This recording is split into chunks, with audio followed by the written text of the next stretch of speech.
ijoolleen gola madaamii keessa jirtan jechuudha. Dirqama wanta kana beekuun isin irra jiraata wanta kana beekuu qabdu jechuudha. Amma kana hin beeknetti dhugaa isiniin jedha mana madaamii keessa hojjechuun baay'ee ulfaata jechuudha.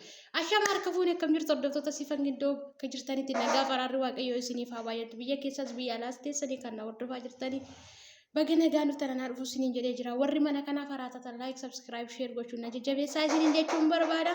Warri maatii komu akkuma kale sana jajjabeessaa turtan har'as na jajjabeessuun keessan itti hafu isiniin jechuun barbaada. Har'a viidiyoo ajaa'ibaa tokko isiniif qabadhee dhufe jechuudha. Dhugaa isiniin jedha mucaanis baay'ee na jeeqaara. Mucaa kana waraabaarra baqqaarra reedii walumaa faana.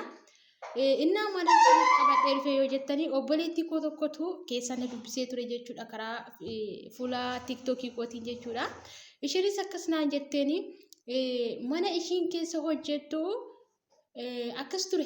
Mucayittiin kun jammara isaa bilbila yeroo hundumaa bilbilaa turte gaafa isiniin jedhu bilbila gaafa haasoftu gaafa isaan mana yookiin osoo ishiin bilbila itti haasa'aa jirtuuti gaafa isaan dhufanii ishii waamanii bilbilicha isa haasoftu mana kushinaas yoo ta'e iddoo fedhe yoo ta'e achuma keessee kan ishiin deemtu jechuudha bilbila sun. Bilbila sun achuma keesseetiin kan ishiin deemtu iddoo fedhellee yoo ta'e isaan waaman jennaan bilbila haasaa jirti jennaan achuma keessee deemti jechuudha. Inna haa ta'u malee achi keessee deemuu ishii gaariidha. Mucaa kana maaltu quunnamee kana keessatti kan jedhuu fi nama tokkoof miidhama yoo ta'e isa tokkoof immoo barumsa ta'a jedhee kana yaadu qabadhee gara keessa dhufee jira jechuudha. Egaa mucaan kuni gaafa namni shiraa bilbilumaatis yoo ta'e hiriyyaas yoo ta'e wanna fedhellee yoo ta'e maal gooti idduma kana keessee deemtu jechuudha. Guyyaa tokko kan carraa ta'e haala kanaan niitiin ishiin hojjisiiftuun ishii jechuudha fuutee bilbila ishii gaafa ishiin waamnaan bilbila ishii as keesseetu fuutee biraa deemte jechuudha ishiin. Ishiin hojjechiiftuu ishii immoo dhuftee bilbilicha fuuteeni.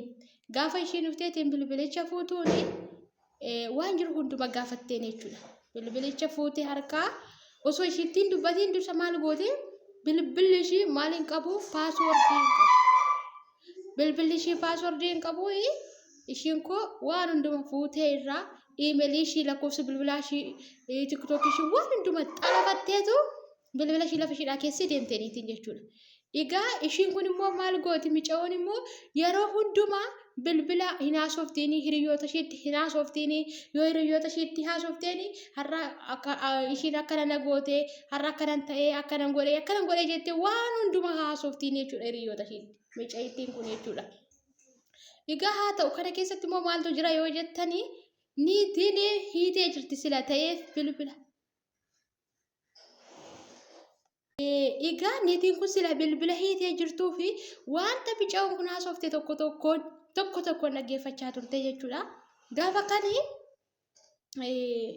mucayittiin tiktookillee gaafa hojjetu tiktookirratti maal akka ishiin waraabdu maal akka ishiin gootu maal akka ishiin haasoftu hundumaa hidhataniitiin jiru jechuudha. Egaa gaafa macarashaa irratti maal godhu karaa ittiin mucaa kanatti dubbatan gaafa dhabanii karaa ittiin mucaa kana egaa hin jaalatani. Saatii isaaniirraa kutteeti kan ati hojii hojjettu kan ati tiktookii midhaan gadhiiftu waan ta'eef jechuudha.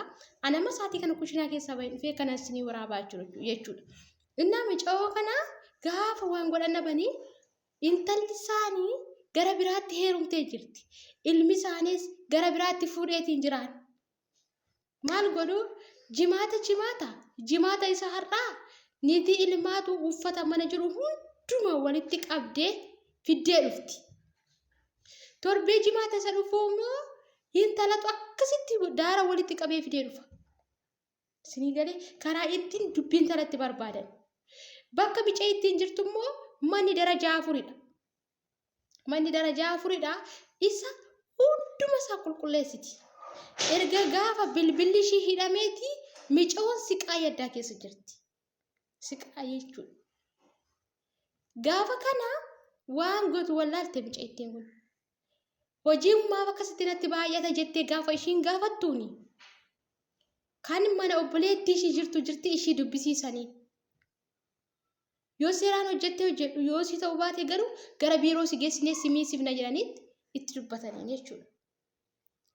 Mucayittiin kunis maal jetti yoo biiroo dhaqxe biiroon egaa yeroo baay'ee ijoollee keenyaaf rakkina ijoollee keenyaa ilaalanii waan dubbataniif hin barbaadu anaan biiroo nageessi malee jettee diddeeni mucaan kun.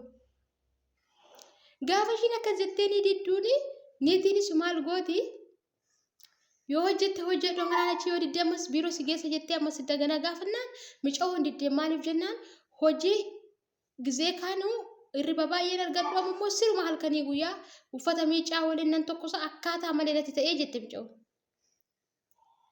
Gaafa kana maal gooti micooni daareektii eessa geessanii biiroo geessanii. Micoonis gaafa biiroo dhaqxu ofitti gammaddee biiroo dhaqxe. Maaliif jennaani rakkoo bilbila ishii keessa jiru wanta isaan hidhanii jiran waan tokko quban qabdu micoon. Micooni keessa dabartee har'a yoo nyaata gaarii nyaatte nyaata ishii sun hiriyaa ishiitti miti. Har'a immoo qursii homaa nyaanne yoo ta'e homaa nyaanne jettee hiriyaa ishii sun miti. Karaa hundumaan hidhamee jira already bilbilli ishii. Imoon, WhatsAppiin, Telegiraamiin wanti hundumtuu hidhamee jira. Gaafa kana maal gooti gaafa biiroo dhaqxu biiroo dhaqnaan maaliif fiddee jedhanii gaafa niiti gaafataniini hojii hojjechuu diddee jettee niitiin. Jennaan lakki ani hojjechaa dhumun jira akkasitti hojiitti baay'ate jennaan isaan immoo maal jedhaniini gizee kaani bilbila isaati 24 haasaa oolti. TikTokii hojjechaa oolti. Sababii kanaaf hojii haa hojjettu jennee hojiitti baay'ifnee online irra taa'uun hin barbaachisu jenneeti jedhaniini. Gaafa isaan akkas jedhaniin ishiin immoo maal jetti lakki ani bilbila naasofne TikTok immoo yaada yeroo tokko faarfannaa irratti gadhiisaa jettee dubbatte. Ishiin bilbila naasofne jedhanii gaafa jedhan nuti dookimentii hunda isaa harkarraa qabna wanta ishiin haasoftu hundu badhanii maal godhanii bilbila isaanii keessaa wanta micoon haasaa baate mulu wanta ishiin haasaa baate mulu fuudhanii itti geessan. Kana caala maal godhu warri biiroo hintala jim godhanii dabaddabanii. Du'aa fi jiraa ishee hanqisanii jechuudha. Micaitti. Bilbila irraa fuudhanii niititti kennanii. Akka ishiin bilbila hin qaban. Maatii ishiitti yoo ta'e immoo bilbila niitii ishiitiin akka ishiin maatii ishiitti ji'atti al tokko dubbiftu. Birrii ishii isa karaa duraa karaa walaa ergattu karaa mootummaa akka ishiin ergattu. Dirqama hamma kontoraata keefittutti jedhanii micaitti dabaddabanii akka kanatti fuudhanii niitittii faana galchanii. Sinii galee micaittiin amma bilbila isaanii haa tolu bilbila isaanii deebisanii bilbila shidhaa deebisanii yaa egaa kun akkasitti jechuudha dhugaan isiniin jedha arga guyyaa gaafasii micaittii maal godhanii dabaddabanii wajjiniin deebisanii. Micaittiin amma bilbila shiniitiin ishidhaa tolu deebiftee wifi ishirraa hidhattee irraa hidhadhu jedhaniini kaardii ishii guuttee fayyadamtaa jirti. Isaa yoo guyyaa meeqa boossee kan ishiin kaardiidhaan fayyadamtu jechuudha. Inna miidhama nama tokko irraa inni tokko waa akka baratu waa abdii guddaa qaba maaliif jennaani inni tokko yoo miidhame inni tokko immoo faana miidhamuu qabu. Kanaaf walumaa galatti maaliif yaada kana isiniif qabadhee dhufeetan obboloonni koo jechuudha warroonni bilbila keessan irratti piinkoordii warri hin godhanne yookaan paaswoordii warri hin godhanne yeroo kamuu haa ta'u bilbila keessan irratti paaswoordii godhadha.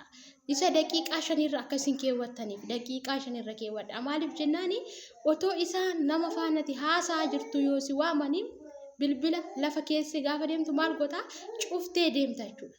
Bilbila kee waan isaa qabdee yoo cuftee deemte paaswoordiidha waan ta'eef banachuu hin danda'an. Akkana gochuun isinirra jiraata jechuudha. Kan kanaan achi immoo sa'aatii bilbila keessan haasoftanii sa'aatii firii taayimii keessan ta'e bilbila keessan haasaa malee waan ulfaataadha jechuudha. Seerri biyya kana yeroo tokko ofii keenyas balleessine isaanii balleessaa gochuun hin barbaachisu. Kanaaf maal isin jechuun barbaade walumaa galatti hadaraa keessan ijoolloon gola kasii keessa jirtan. Sirriitti bilbila keessan irratti of eeggannoo guddaa taasisaa. Gaafa haasoftan maal akka haasoftan isa qofaa immoo miti. Bilbilli sa'aatii ammaa kanatti yoo ati paaswoordii kennuuti kilaasii ati jirtu keessatti eenyu faana akka haasoftu isaan si beeku. Maaliif jennaan tokko lookeeshiniidha. Lammaffaan immoo jira. Wanti akka wayifaa fakkaatee sagalee kee waraabu. Kaameraa osoo hin taane kaameraadhaan alatti wanti wayifaa fakkaatee sagalee kee waraabu jira. Kanaaf gaafa haasoftu maal akka haasoftu adda baafachuun sirra jiraata. Sinii galee wanta haasoftan hundumatti adda baafachuun nurra jiraata jechuudha. Maaliif nuti gaafa manaa baane kaayyoodhaaf manaa baane malee namaan wal loluu gidiraa hojjechuu rakkinaan dararamuudhaaf miti kan manaa baane. Kanaaf rakkina yoo ta'e gidiraa yoo ta'e wanta kam yoo ta'e inni kan dhugaa garuu karaa bilbila keenyaatti rakkina kamuu arguun nurra hin jiraatu. Maaliif jennaani wanta kamiyyuu already wanta haasofnu beekuu qabna. Isa lammaffaan immoo saatii isaanii osoo hin taane saatiitti fayyadamne hojjechuu nurra jiraata. Gaafa firii taayimii keenya wanta barbaadanne dalagachuu nurra jiraata jechuudha. Kanaaf saatii isaanii dhiibnee hojjechuu anama saatii kan dhugaa nyaata hojjechaarra waraabaadha. Niitiin kun jirtu sababii kanaaf waraabaadha. Kun sirrii miti. Anarraa akkasii waa guddaa barattan. Amma too waraabaa jiru na waaman na dhoowwaadhe sirrii miti. Kanaaf saatii firii taayimii keenyatti fayyadamuu qabna. Ofii balleessinee isaaniin balleessaa gochuun nurra hin jiraatu. Kanaaf of eeggannoo cimaa akka isin gootan isiniin jechuun barbaada. Bilbila keessan irratti paaswordii hidhadhaa. Paaswordii kan lakkoofsaa yoo wallaaltan kan paaternii kan harkaa hidhadhaa. Adaraa keessan ijoolleen gola akkasii keessa jiran. Ani maqaa isaanii waamee isinii waan jechuun danda'u waan ta'eef jechuudha. Kanaaf kana isinii qabadhee dhufee jira jechuudha. Waan na dhaggeeffattaniif galatooma isiniin jechuun jaalladha. Haga har'aatti waan na wajjin jirtaniif, haga har'aatti waan na jajjabeessitaniif galatooma. Ulfaadhaa isiniin jaalladha. Baay'ee tokko isiniin kabaja. Kanaaf eebbifamaa isiniin jechuun barbaada. Hamma dhuma viidiyoo kootti immoo waan na dhaggeeffattaniif galatooma. Daraa keessan share naa godhaa. Kompilinkiin boolla lafa tiktookitiif jedhee baay'ee kompilinkiin jedha. Share naa godhaa, subscribe, like naa gochuun na jajjabeessaa. Yoo viidiyoo kun isinitti tole immoo maatii keenya ta'a unitti dabalamaa isiniin jechuu barbaada. Turtii gaarii naa qabaadhaa. Bye bye.